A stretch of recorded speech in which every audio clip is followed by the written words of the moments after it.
Hey, this is Joe Gilder with Home Studio Corner. Last week we talked about recording acoustic guitar. This week we're going to talk about mixing acoustic guitar.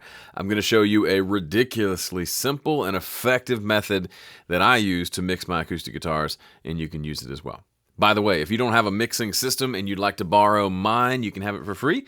Just check out 5stepmix.com to download your free copy of my 5-step mix guide. Now, before I talk about specific frequencies and EQ and all of that, I want to talk briefly about my philosophy when it comes to mixing acoustic guitar. Now, hang on, I see you.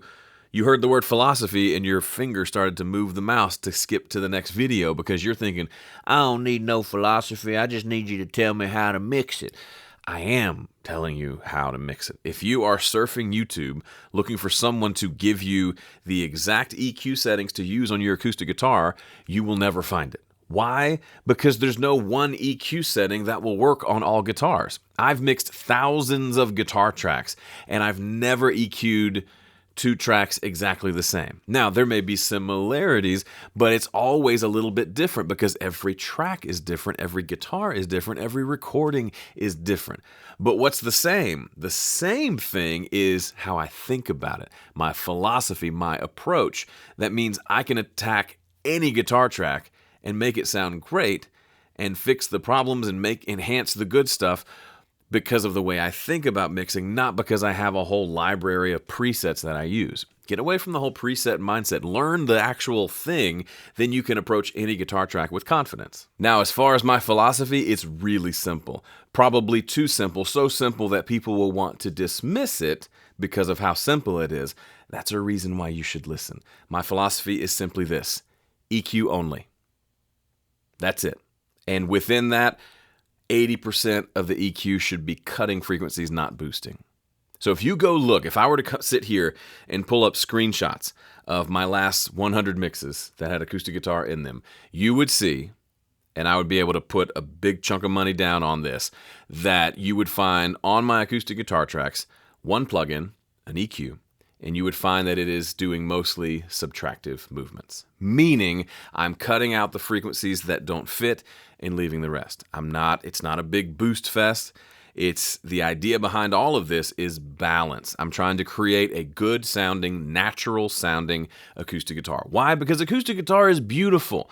We don't need to mangle it. If you find yourself doing crazy boosts on your acoustic guitar, it probably doesn't sound good. You probably are doing a disservice to the track.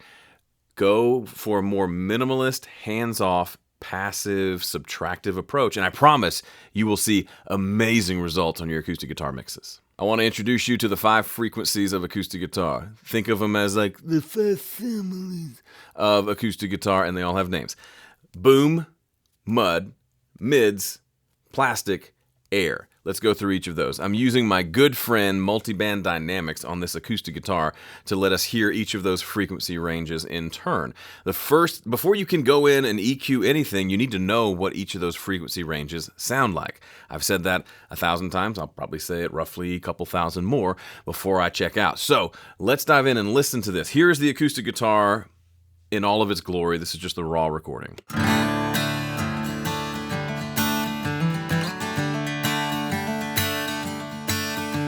So let's go through each of these different frequency groups, each of these frequency families, to talk about what they sound like. The first is the boom family, or the boom frequencies, and that's the stuff below 100 hertz. There's not much good that happens down here. That's why I call it the boom frequencies. If anything, what you get from this frequency range is boominess, and that's about it. Here's what that sounds like.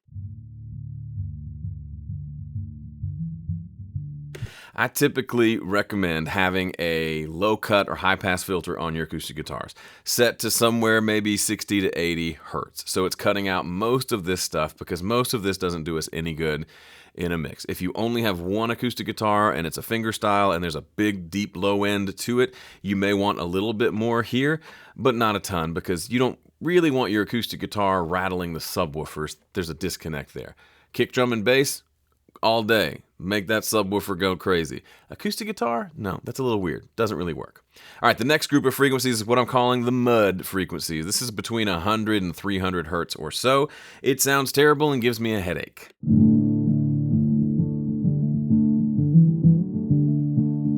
just has this, like literally I'm getting a headache just now from 5 seconds of listening to that. This is the part of the acoustic guitar that accounts for much of the warmth of what you hear, but if there's too much in this range, it comes across as boomy. A lot of times, the low bass notes come through here, as well as the kind of percussive sound of the pick hitting the instrument, especially if you use thick picks like I do, like these Jazz 3s.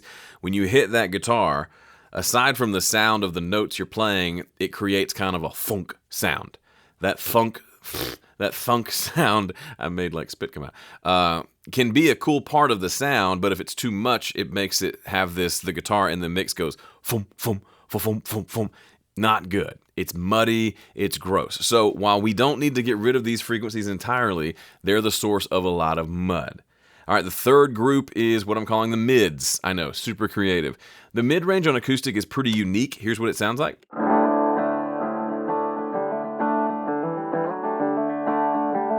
It's a very kind of a hollow sound, and there are sometimes you record a guitar where it's got a nice full warmth in the low end and the low mids.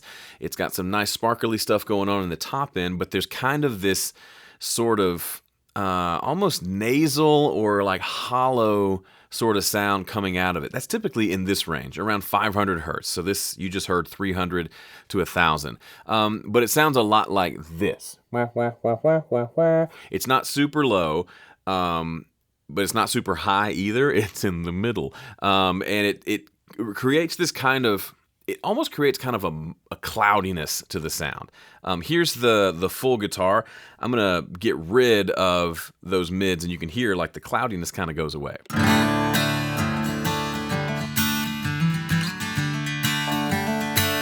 So there's a lot of good information in the mids. Again, we don't want to get rid of them, but if you feel like things are sounding kind of like this, reach for the mids. That might pull them down a little bit, and you might be good to go.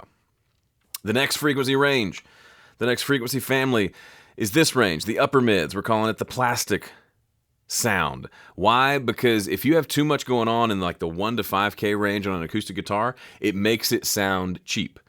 Even if it's not cheap, you could make a nice like J45 Taylor sound terrible if there's too much happening here in this upper mid range. Here's what that sounds like.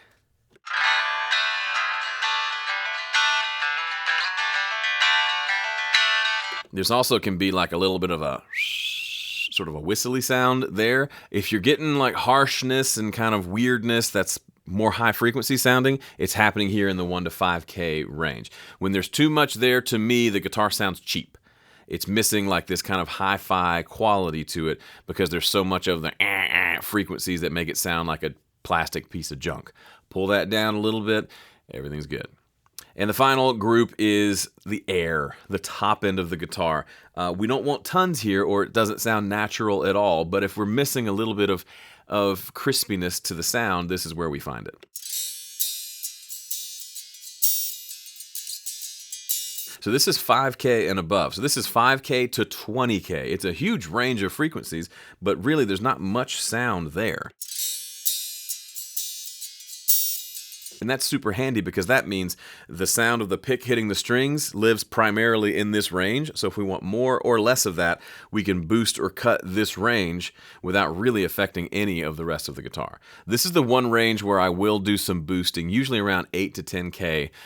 If I boost at all, it's probably right around there. I don't always boost, but if I do, it's at 8K. All right, so that's enough philosophy and theory. Let's mix one. I'm going to delete this track because we've already been listening to it. And I actually have a folder with multi-tracks from a bunch of different songs that I recorded. And I asked my buddy John to pick a number between 1 and 5. He picked 3. So we're going to use the tracks to the song Help Me. Let me unzip those and we'll go in and find, we'll go in and find the main acoustic part, which is, I believe, this one here. Let's drag that in. And let's see what that sounds like. Here we go.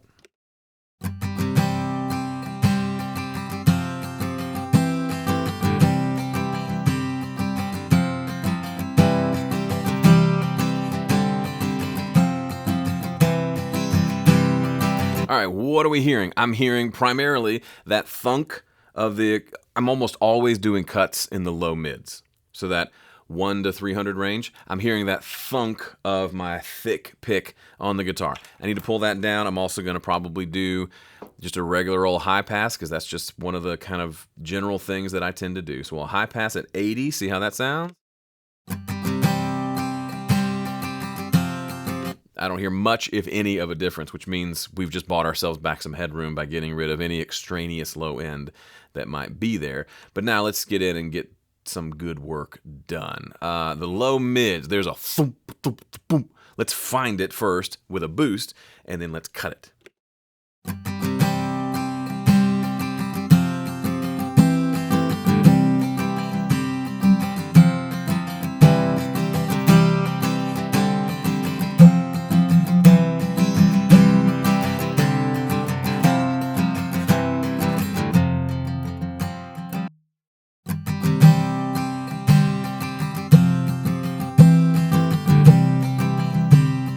One thing to be careful of here is certain notes are going to jump out, right? Bum, bum, bum, bum. Those notes are going to be a little louder than everything else just by nature of the fact that that's the note that I'm playing. I'm not trying to pull out individual notes. I'm trying to find that consistent floom, floom, floom sound and then pull it down. It looks like it's around 150.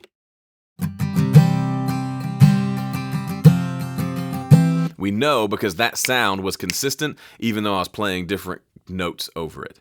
That's how we know that's what we're looking for. It's not a note that we're pulling down. It's an actual kind of recurring theme. So let's pull that down with a cut.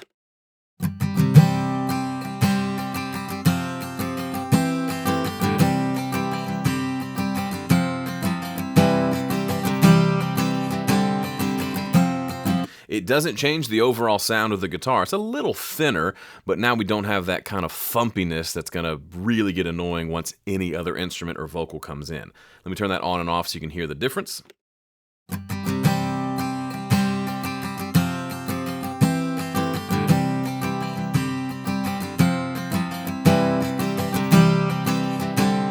I would argue we could use a little bit more. Let's pull it down a little bit more.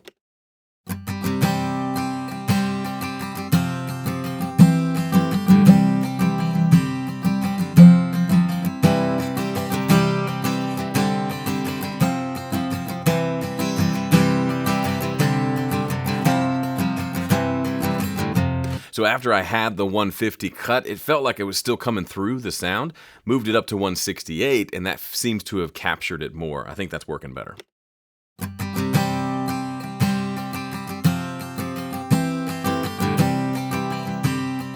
Now, some people might ask, what about like dynamic EQ so it only cuts that frequency when it becomes too much? Easy, Turbo. We don't have to make everything so complicated. It's a problem. It's a consistent problem. Let's just EQ it out. All right, so now that we've done those two moves, the high pass filter or low cut filter, and then a cut at 168, does it need anything else? Let's listen.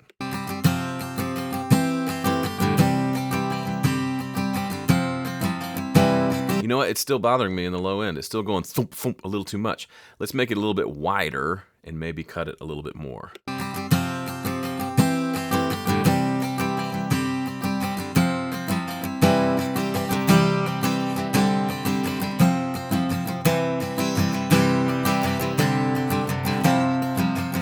All right, that feels better. Sometimes, like, as I'm shooting a video, right? So, of course, there's a part of me that wants to nail that EQ the first time and look like a genius.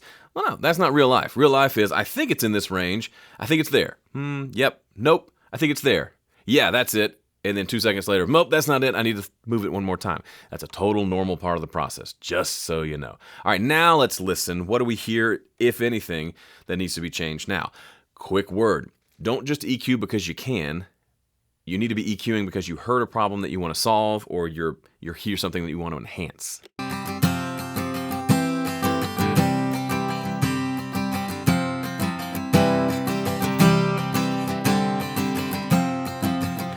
Honestly, I kind of dig that sound. I want a little more air, so let's do a little bit of a boost at around. Let's do a regular old peaking boost at around 8K or so.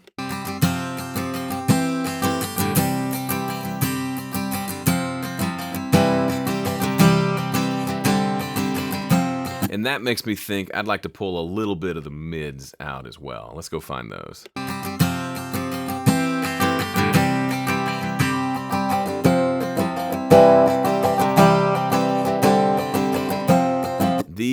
frequencies. It's all around like the middle, like the D string and the G string. There's just a lot of build up there in the guitar's tones. Let's pull that down with a nice wide cut.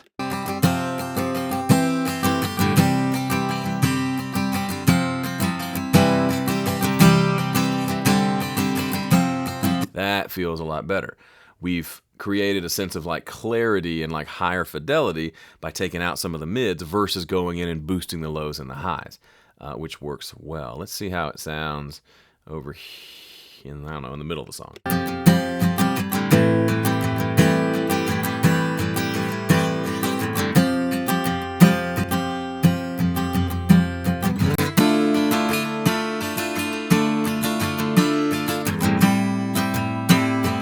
Might be a little too crispy in the top end. We could pull that down just a little bit.